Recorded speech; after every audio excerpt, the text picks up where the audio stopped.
Today I'm going how to create the mail merge. Okay, so gagawa ako ng mail merging activity. So ngayon, dapat naka-ready na yung aking document. Mag-start na tayo ng mail merge. The first thing you need to do is to click the mailings sa menu tab. Yan. And then the label board chain, select the start mail merge. At the very bottom of our mail merge settings, click natin yung step-by-step mail merge wizard. Okay, so a mail merge will search will appear on your right and ito po siya. Then it will ask you what type of document are you working on. So basic letter lang yung gagamitin ko for today. So I select letters. Then after that, click next at the bottom of the wizard, starting documents. Then how do you want to set up your letters? So since naka-open na yung document na i-edit natin for mail merge, we're going to select use the current document. Then select recipients. Okay, at the bottom. So select recipients. Since wala pa akong database or recorded database, so gagawa tayo ng new na listahan. So ang gagamitin ko ay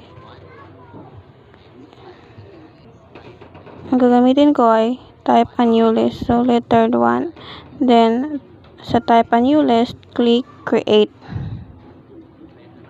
So ito na po yung address list natin.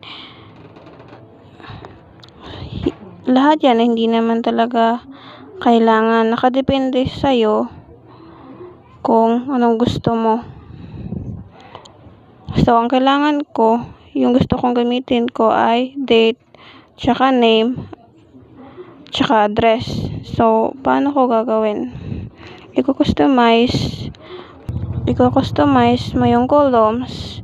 So since 3 data or address ang kailangan natin, we have to remove yung mga bagay or parts na hindi ko na kailangan for this mail merge. So example, email address, delete ko yan. So same process, the others, delete. So dahil tatlo lang yung kailangan ko, tatlo lang din yung ititira kong field names. So meron akong tatlong field names. Ang susunod kong gagawin is to reading them. So papalitan ko ng pangalan. So yung title, gagawin kong date. Click OK. Next naman natin is yung pangalan ng papadala natin ng letters. So click yung first name, i-rename natin siya, gawin natin full name. So buo na yung pangalan. Then the last one is the address.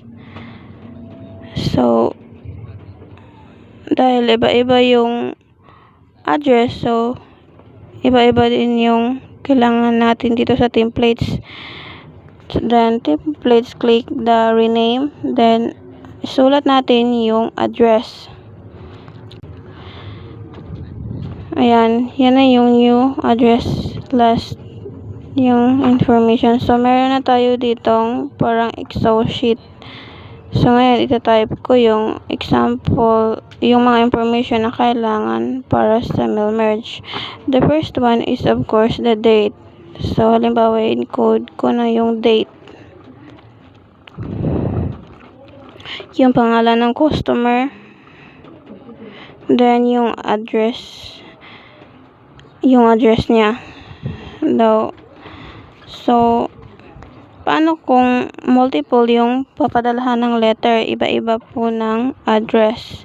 So paano may lalagay yung information or iba-iba yung pangalan? So ang gagawin ko lang, new entry, magkakaroon po ng another row dito sa baba.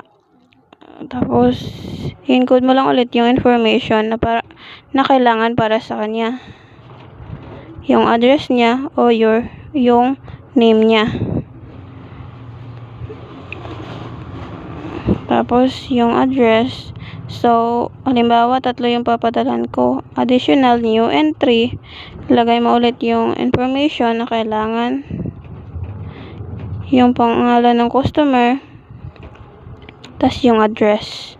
Okay, since okay na yung ating data, halimbawa 3 yung papadalan ko, full mail merge, click OK.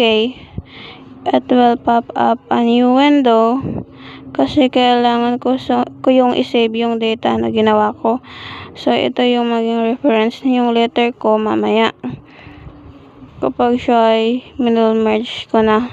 So, halimbawa, database, tapos yung ipapangalan ko nito.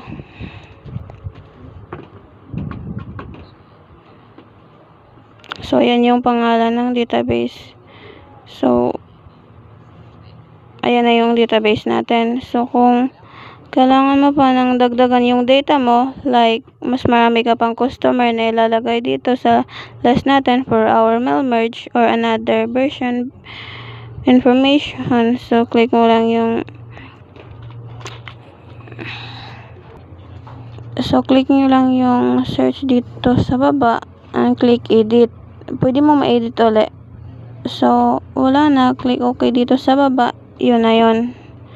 So, okay. Click na natin. Ngayon, we have to replace some we have to replace some words from the mail merge documents. Yun na yung template natin. So, ngayon, we have to replace some words from the mail merge documents, yung template natin, para lumabas yung mga data na tinype natin sa database. So, for example, ito yung ditang to, mapapalitan na siya na information. So, i-highlight natin siya, date, then punta sa Ripon Mailings, click insert. Ngayon, we have to replace some words from the mail merge documents and template natin para lumabas yung data na tinype natin sa database. So, for example, ito yung data to, mapapalitan na siya ng information. So, i-highlight natin siya, date, then punta sa Ripon sa Mailings, click insert, then pwede natin siyang palitan ng data. Papalitan ko siya ng place, yung place niya or address. Ngayon, tignan natin kung ano nangyayari. So, pindutin natin ang next, write your letter. Ayan po siya. So, kung may mga idadagdag ka pa na information, pwede ka pang mag-edit dito. Then, kapag sure ka na, ma-insert mo na yung mga kailangan mo, ilalagay na rin natin yung mga tags dito sa ating documents. Tingnan natin, i-figure natin yung letters. You can click here sa step 4 out of 6, preview your letter, or sa taas. Pwede rin. So, makikita nyo, andito yung ating mga pangalan. So, pwede nyo siyang i-edit kung may mga onting adjustment. Ayan yung mga highlight na blue. Makikita natin yung pangalan ng customer.